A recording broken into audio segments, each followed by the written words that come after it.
A for apple. B for Ball. C for Cat. D for Numdu. E for Ball.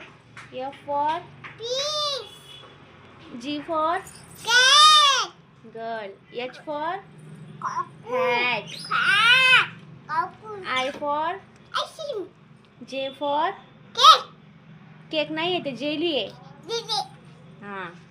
K for mummy jelly खायची मला.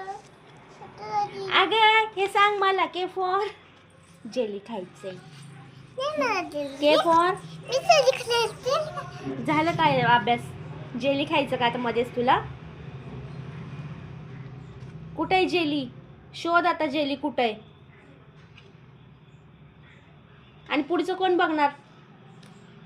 पुढचं कोण वाचणार आता? माझं कोणती गरज. खावा जेली आता. स्टॉप झालं ना तिथंच. झालं खाऊन. चला पुढचं बोल.